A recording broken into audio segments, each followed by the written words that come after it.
আসসালামু আলাইকুম। আজকের ক্লাসে আপনাদের সকলকে স্বাগতম। আমাদের আজকের ক্লাসটা খুব বেশি ইম্পর্টেন্ট, তাই চেষ্টা করবেন একটু মনোযোগ দিয়ে করার এবং যদি সম্ভব হয় তাহলে সাথে সাথে নোট নিয়ে ফেলবেন। তো চলেন আমাদের আজকের ক্লাসের টপিকটা দেখি। আমাদের আজকের ক্লাসের টপিক হচ্ছে ভার্ব। আমরা পার্টস অফ স্পিচের ক্লাসে দেখেছি ভার্ব হচ্ছে ওই সকল শব্দ যে সকল শব্দ দ্বারা কাজ বোঝায়। এখন আমাদের এই ভার্বের বেলায় কিন্তু ভার্ব হচ্ছে দুই প্রকারের, একটা হচ্ছে মেইন ভার্ব আর একটা হচ্ছে অক্সিলিয়ারি ভার্ব। হ্যাঁ, আমি জানি আপনারা অনেকে অনেক গ্রামার করেছেন যেখানে আমরা ভার্বের অনেক টাইপ দেখেছি, বাট আমাদের লক্ষ্যটা হচ্ছে স্পোকেন ইংলিশে দক্ষ হওয়া। তো এটার জন্য আমাদের যে খুব বেশি গ্রামার লাগবে, খুব বেশি ডিপে যাওয়া লাগবে, ব্যাপারটা কিন্তু একদমই ওরকম না। আমাদের স্পিকিং শেখার জন্য যতটুকু শেখা দরকার আমরা ততটুকু শেখার চেষ্টা করব। তো চলে আসি আমাদের এই ভার্বগুলোর ক্ষেত্রে। তো প্রথমে আসে মেইন ভার্ব। মেইন ভার্ব কি আসলে? মেইন ভার্ব হচ্ছে একটা বাক্যে যেই শব্দ দ্বারা আসল কাজে বোঝায় তাকে আমরা মেইন ভার্ব বলি। একটু উদাহরণ দেখি। প্রথমটা, হি রানস এভরি মর্নিং, সে প্রতিদিন সকালবেলা দৌড়ায়। এখানে আসল কাজটা কি বা এখানে কাজটা কি? কাজটা হচ্ছে দৌড়ানো। দৌড়ানো ইংলিশ কি? রান। তাহলে আমার এখানে মেইন ভার্বটা হচ্ছে রানস। একটু যদি আমরা সেকেন্ড এক্সাম্পলটা দেখি, দে আর প্লেইং ফুটবল, তারা ফুটবল খেলছে। একটু খেয়াল করলে দেখবেন এখানে কিন্তু দুইটা ভার্ব আছে, আর আছে এবং প্লেইং আছে। বাট মজার ব্যাপারটা কি, এখানে আসল কাজ কোনটা বোঝাচ্ছে? এখানে আসল কাজ বোঝাচ্ছে খেলা। খেলা ইংলিশ কি? প্লে, বাট যেহেতু এটা কন্টিনিউয়াস, আইএনজি প্লেইং। তাহলে এখানে আমাদের মেইন ভার্বটা হচ্ছে প্লেইং, আর কিন্তু আমাদের মেইন ভার্ব এই সেন্টেন্সে না। ঠিক তেমন ভাবে 3 নাম্বার সেন্টেন্সে আমরা যদি দেখি, শি সিংস বিউটিফুলি, সে সুন্দর করে গান গায়। কাজ কি? গাওয়া। গাওয়া ইংলিশ কি? সিং। তাহলে এখানে আমাদের মেইন ভার্বটা হচ্ছে এই সিংসটা। এই ছিল আমাদের মেইন ভার্বের আলোচনা। চলেন আমরা আরো কিছু উদাহরণ দেখে নিই। আমরা যদি 6 নাম্বারটা দেখি, আমরা দেখতে পাচ্ছি you should listen to your teacher. এখানের ভিতরেও কিন্তু আমাদের দুইটা ভার্ব আছে, একটা হচ্ছে শুড আর একটা হচ্ছে লিসেন। বাট কোন ভার্বটা দ্বারা সেন্টেন্সের আসল কাজ বোঝাচ্ছে? এখানে আসল কাজটা বোঝানো হচ্ছে শোনা বা লিসেন। তাহলে আমাদের এখানে মেইন ভার্বটা হচ্ছে লিসেন। তারপর দিয়ে আমরা যদি একটু 5 নাম্বারটার দিকেও খেয়াল করি, I will go to the market, আমি মার্কেটে যাব। এখানে কাজটা কি? যাওয়া। যাওয়া কোন শব্দটা দ্বারা বোঝাচ্ছে? গো। তাহলে গোটা হচ্ছে আমার মেইন ভার্ব। এখানে উইল এবং শুড কিন্তু আমার মেইন ভার্ব একদমই না। সো এই ছিল আমাদের মেইন ভার্বের আলোচনা। বাট মেইন ভার্বের কিছু ফর্ম আছে, চলেন একটু ফর্মগুলো আমরা দেখে নিই। আচ্ছা, আমাদের যে মেইন ভার্বটা, এটার একটা ইন্টারেস্টিং ব্যাপার আছে। আমরা আমাদের রিয়েল লাইফে কিছু মানুষকে দেখি যারা সময় অনুযায়ী এবং মানুষ অনুযায়ী চেহারা পাল্টায়। যে অমুকের সামনে অমুক চেহারা, আবার আরেকজনের সামনে অন্য রকমের চেহারা দেখায়, অথবা আগে এক রকমের চেহারা ছিল, বর্তমানে এক রকমের চেহারা, অথবা সে ভবিষ্যতেও চেহারা পাল্টাবে। এরকম আমাদের কিছু মানুষ কিন্তু সমাজে আছে। তো আমাদের মেইন ভার্বটাও কাইন্ড অফ এরকম। সে সময় অর্থাৎ টেন্স এবং মানুষ অর্থাৎ পার্সনের বেসিসে সে কিন্তু তার চেহারা পাল্টাতে পারে। আমাদের মেইন ভার্বে টোটাল 5টা চেহারা আছে। চলেন আমরা তাদের চেহারাগুলো বা ফর্মগুলোর সাথে একটু পরিচিত হই। মেইন ভার্বের টোটাল 5টা ফর্ম, অর্থাৎ 5টা চেহারা। সে কিন্তু একই জিনিস, বাট তার চেহারাগুলো আলাদা। সময় এবং মানুষ বেসিসে তার চেহারাগুলো একটু ভিন্ন। তো প্রথমে আসে বি1 ফর্ম, যেটাকে বেস ফর্ম বলা হয় বা তার আসল চেহারা। এরপর দিয়ে আসে বি2, অর্থাৎ তার পাস্ট সিম্পলের ফর্ম, অর্থাৎ আগে তার চেহারাটা কেমন ছিল সেটা।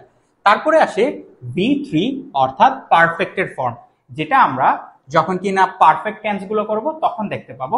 ইনফ্যাক্ট পেসিভ ভয়েসেও কিন্তু এই বি3 ফর্মটা ব্যবহার হয়।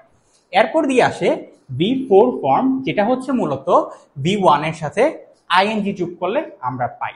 অর্থাৎ বি1 এর সাথে যদি আমরা আইএনজি যোগ করে দিই তখন কিন্তু আমরা বি4টা পেয়ে থাকি। এরপরে আসে বি5, যেটা প্রেজেন্ট সিম্পলে থার্ড পারসন সিঙ্গুলার যখন থাকে আমাদের সাবজেক্টটা, তখন ভার্ব তার এই চেহারাটা দেখায়। এটা কোন চেহারা? এটা হচ্ছে এস বা ইএস যুক্ত চেহারা। একটু আমরা উদাহরণ দেখে নেই। ডু হচ্ছে তার বেস ফর্ম, বি2 হচ্ছে ডিড, বি3 ডান, বি4 ডুইং, বি5 ডাস। ঠিক এমন ভাবেই টেক, টুক, টেকেন, টেকিং, টেক্স। আমাদেরকে শুধুমাত্র বি1, বি2, বি3টা মনে রাখতে হবে। আর বি4 আর বি5 হচ্ছে মূলত আইএনজি যুক্ত অথবা এস বা ইএস যুক্ত ফর্মটা। ওকে, চলেন এবার আমরা অক্সিলিয়ারি ভার্বের সাথে পরিচিত হই। এটা হচ্ছে আমাদের সেকেন্ড টাইপ অফ ভার্ব। আমরা পড়েছিলাম না যে ভার্ব দুই প্রকারের, মেইন ভার্ব এবং অক্সিলিয়ারি ভার্ব। চলেন একটু অক্সিলারি ভার্বটা কি এবং কয় প্রকারে একটু দেখার চেষ্টা করি। অক্সিলারি ভার্ব বা এটাকে আমরা হেল্পিং ভার্বও বলে থাকি, যেটা প্রায় সময় কন্টিনিউয়াস টেন্সে মেইন ভার্বের সহকারী বা হেল্পিং ভার্ব হিসাবে আসে। আবার মাঝে মধ্যে সে কিন্তু নিজেও মেইন ভার্ব হিসাবে কাজ করতে পারে যখন মেইন ভার্ব অ্যাবসেন্ট থাকে।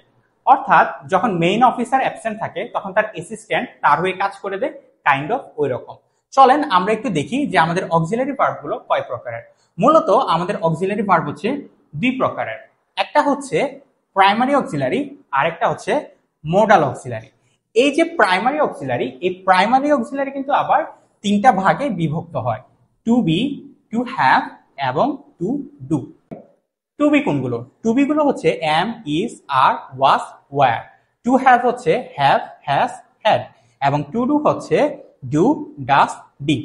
আমাদের এই যে প্রাইমারি অক্সিলারি ভার্ব গুলো, এগুলো কিন্তু সব সময় পার্সনের বেসিসে বসে। এমন না যে এম সবার সাথে বসবে, ইজ সবার সাথে বসবে, ব্যাপারটা কিন্তু এরকম না। এরা কিন্তু তাদের নিজস্ব পার্সনের সাথেই বসে। আচ্ছা, এখন আরো কিছু ইন্টারেস্টিং ফ্যাক্ট হচ্ছে, যখন আমরা নেগেটিভ সেন্টেন্স বলি তখন কিন্তু আমাদের প্রাইমারি অক্সিলারি ভার্ব গুলোর সাথে নট যুক্ত হয়। যেমন আমি যদি বলতে চাই যে আম আ স্টুডেন্ট, আমি একজন স্টুডেন্ট, আমি যদি না বলতে চাই তখন নটটা কিন্তু এদের সাথে এসে লাগবে যে আম নট আ স্টুডেন্ট। অথবা আমি যদি বলতে চাই যে I was in the office, যদি বলতে চাই যে আমি অফিসে ছিলাম না তখন বলতে হবে I wasn't in the office. অর্থাৎ নটটা সবসময় আমাদের প্রাইমারি অক্সিলারি গুলোর সাথে এসে লাগে। চলেন আমরা একটু আগাই। চলেন এবার আমরা একটু মোডাল অক্সিলারি গুলো সম্পর্কে জেনে নিই। মোডাল অক্সিলারি গুলোর মূল কাজ হচ্ছে কারোর পারার অ্যাবিলিটি বোঝানো, অথবা অনুমতি আদান প্রদান করা, অথবা কোনো একটা কাজ কতটুকু জরুরি সেগুলো বোঝানো। আমরা মোডাল অক্সিলারির উপরে একটা ডেডিকেটেড ক্লাস থাকবে, তখন আমরা এগুলো আরো ডিটেইলসে দেখবো, কোন মোডাল অক্সিলারিটার কাজ কি, সেটা কিভাবে কাজ করে, সেগুলোর স্ট্রাকচার কি, এগুলো আমরা মোডাল অক্সিলারি ক্লাসে আরো বিস্তারিতভাবে দেখবো। জাস্ট জেনে রাখেন যে আমাদের এগুলোকে আমরা মোডাল অক্সিলারি ভার্ব বলে থাকি।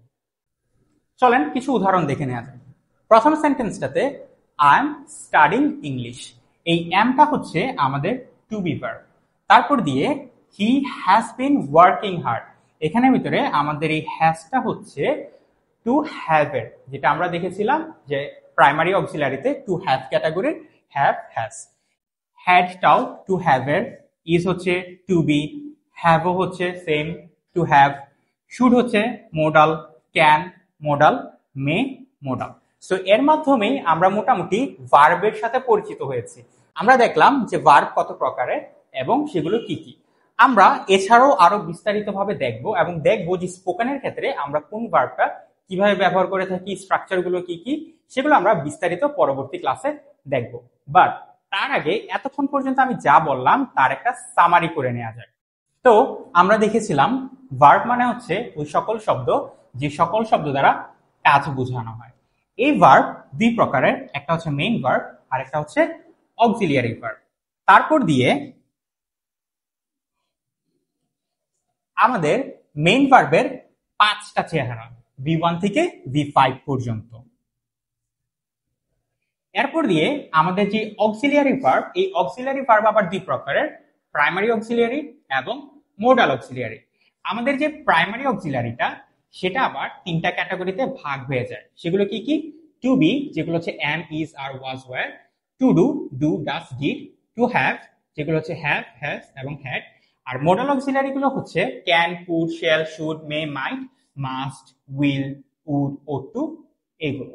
সো এর মাধ্যমেই আশা করি আমরা বুঝতে পেরেছি যে আমাদের ভার্ব গুলো কি রকম এবং ভার্বের টাইপস গুলো কি কি। সো আশা করি আজকের ক্লাসটা আপনারা বুঝতে পেরেছেন। সবাই ভালো থাকবেন, সুস্থ থাকবেন। আল্লাহ হাফেজ।